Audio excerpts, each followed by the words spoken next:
So here at 10 Capital, we've talked about from day one, our goal was to make an impersonal industry personal again. This week's message is our most personal yet.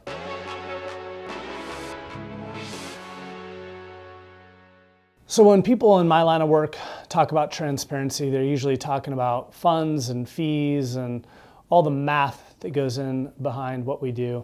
This week, I'm going to take a little bit different tack, although we're certainly going to get into some numbers, and talk about transparency on the personal level and really what we're all going through at this particular time. Even share some insights from the team this week that they didn't expect to go public. I'm going to touch on three big themes. The first is fear, the second one is reality, and the last one is hope. So number one, fear. It's out there. If you look at the ways that we can try to quantify it, it's as great as perhaps it's been in most of our lifetimes.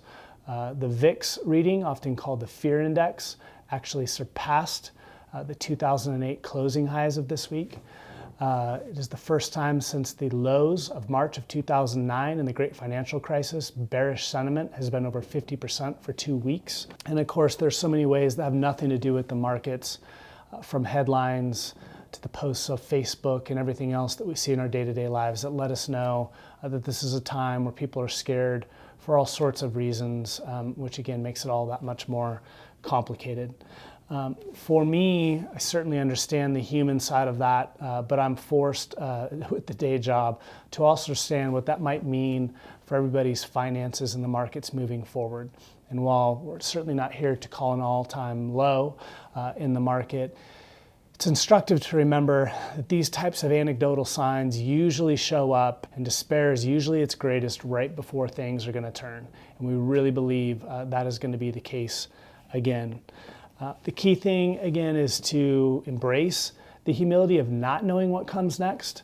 I think people, when so much feels out of control, are looking for ways to grasp control, even if it means taking some pretty counterproductive actions.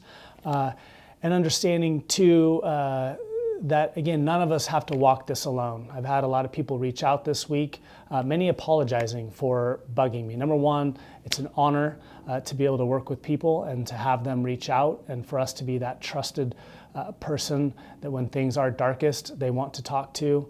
But also to understand, as I've shared with so many of them, we do the same. We are blessed to have external partners and resources that we can lean on to draw strength from, as well as perspective. And so from all the calls of the various fund managers to analysts, that's something we've certainly been spending a great deal of time on. And again, this journey is only successful, we believe, when it's walked together. I couldn't help but remember when we're talking about fear this week, the scene from It's a Wonderful Life, my favorite movie all time, when there's the run on the bank. Literally have the movie poster hanging in my house. And George Bailey is trying to calm everybody down. And one of the first things he says is, Potter isn't selling, Potter's buying. Why? Because we're panicky and he's not. I understand the panic. The fear is real. Nobody should be ashamed of it. Your brain is literally wired to be fearful in such types of situations. But if you look at the people who are calm, and I'm certainly not trying to call Carl Icahn or Warren Buffett or Bill Ackman Mr. Potters, but they're buying. And it should at least cross your mind when you think about panicking and maybe cashing out.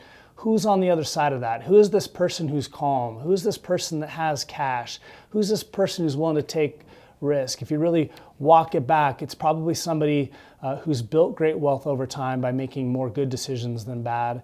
It's probably somebody who is a calm and steady hand.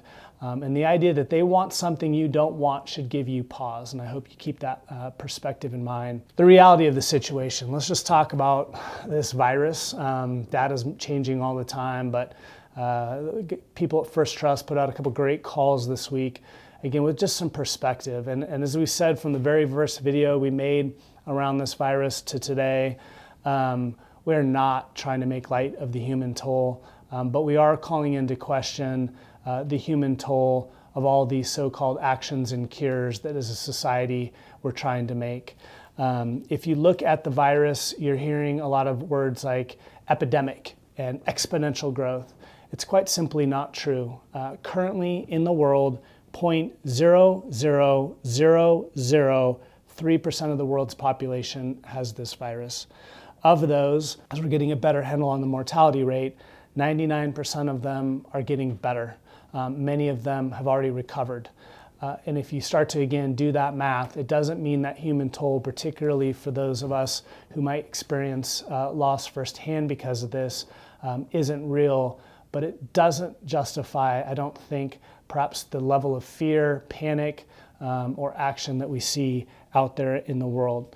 The other thing to keep in mind as we're talking about mortality rates and forced to have some of these morbid discussions is best evidence right now suggests that 50% of the people who will ever get this coronavirus won't even become symptomatic. And so again, what's being called the denominator problem is quite real in trying to calculate what is the real risk of this virus when half the people who are going to get it probably will never end up getting tested. So again, just something to keep in mind to hopefully keep you calm during what is admittedly a challenging time. Lastly, with respect to the market drop, again, we're not trying to ever time markets, be it at the top or at the bottom.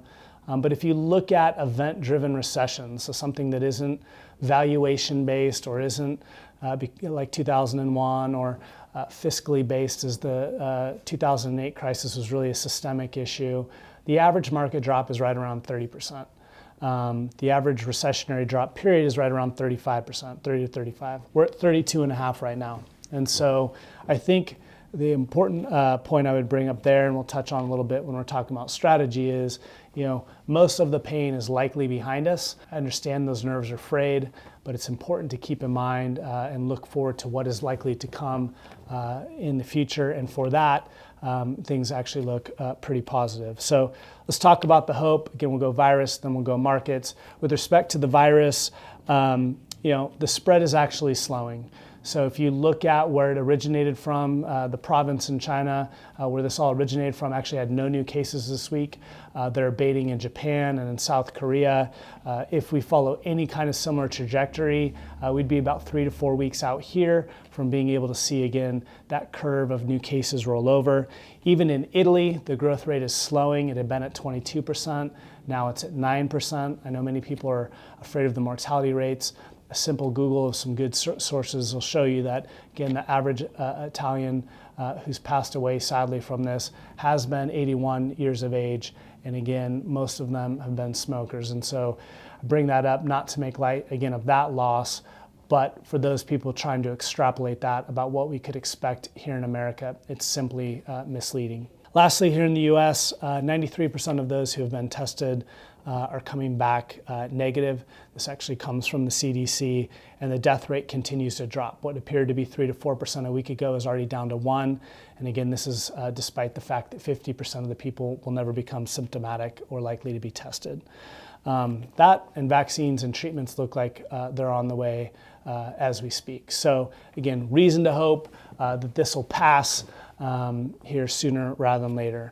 As far as the plan in the market, what's our hope there? Well, the biggest hope is we didn't chase the 2019 highs. And so while that was frustrating as you watched the FANG stocks and Tesla rip on a daily basis, we've had powder to be able to get through. We had positions within our portfolios to generate the income that you would need. And that puts us in a great position to not only survive this, but again, to reallocate within those portfolios to inevitably thrive and get back to an even better place than from when this all began. And I have complete confidence in our ability to do that. Of all the things that keep me up at night, the markets really are the least of them. I know how to manage this. It's really the human toll and the human despair that I see that really gets me down. So looking at, again, where that market's at, we're currently priced, again, still for a 60 to 80% drop in earnings. That would be greater than the 2008 crisis. Q1 and particularly Q2 are going to be ugly, make no mistake about it. But what you need to understand is while that does lie ahead, markets have priced much of that in, and markets usually begin to bottom and climb out while bad news is still coming out. It's just how it is. They move in advance.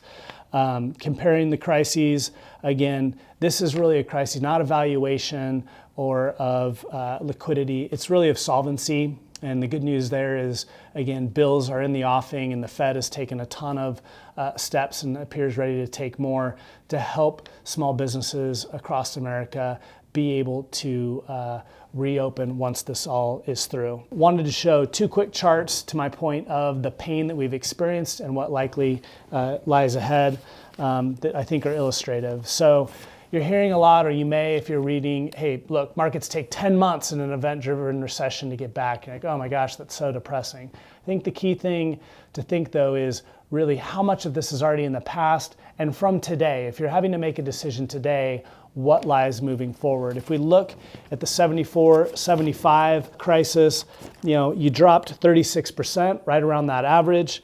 Here's 32. So were we at the bottom? We weren't at the bottom. But what came next over the next year was a 41% return for markets. The key thing to think about for those of you waiting for, again, the all clear is, here was the bottom. You had a retest, you had a head fake, the other shoe to drop, which I heard all the time in 2008 before the ascent. Similarly, in 2009, I remember this day like it was yesterday. One of the national paper headlines said S&P 500, quotes, because it was at 670, I think, at the time. Here we come. But that was the low, when all the news was the worst. And there was not a lot of new positive things that came out, but it marked the low. But here are all the head fakes: down 3, down 5, down 3. Again, for all those who might think they can time markets, that are going to make them think, oh, here we go again, and either keep them out or get them back out of the market before, again, what turned out to be a 27% gain for the market in just a month. So all that's just to encourage you, again, don't try to time markets. Your process can't be built around that. It needs to be built around getting through. Lastly, this is the personal part of this message, but I think critically important. We understand that what's happening in your life is so much more than markets. Try not to get emotional. We've got clients, friends, family dealing with cancer, dealing with divorce, dealing with death. All of these things that only amplify the concerns of market conditions. I wanted to share with you, though, for those of you who wonder what might be going on, an email chain in what's admittedly, as I'll explain a little bit later, been a very trying day for me personally, went around the office that gave me so much hope.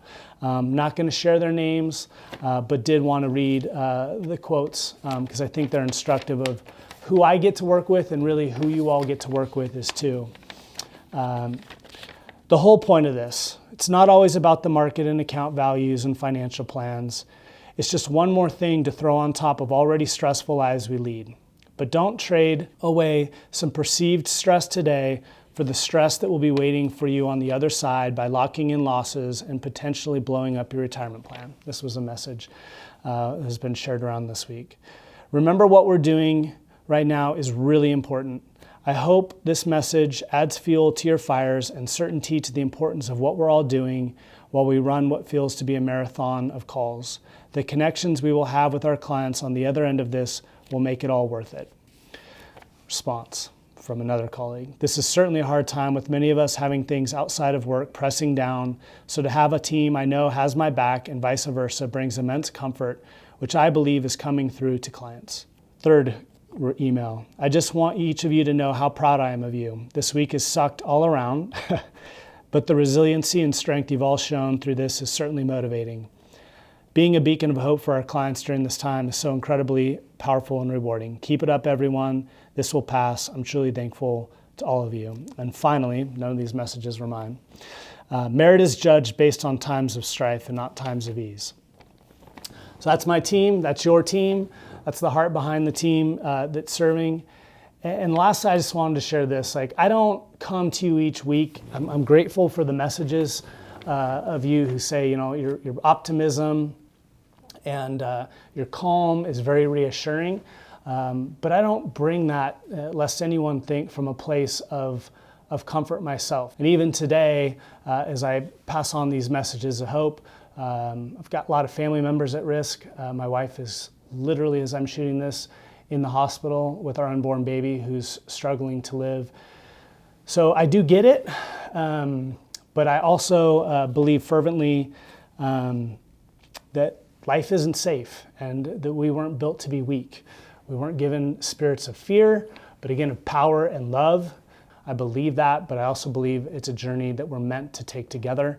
And so that's why we will continue to be here from you, even if that means having to be remotely. And my hope for us is that this kind of message and optimism spreads far more than the virus and the fears that unfortunately are circulating with such great strength today. So with that, I will leave you with the words of George Bailey, who said, "Now we can get through this thing all right, but we've got to stick together. We've got to have faith in each other." And that's the message I want you to take into this weekend. God bless.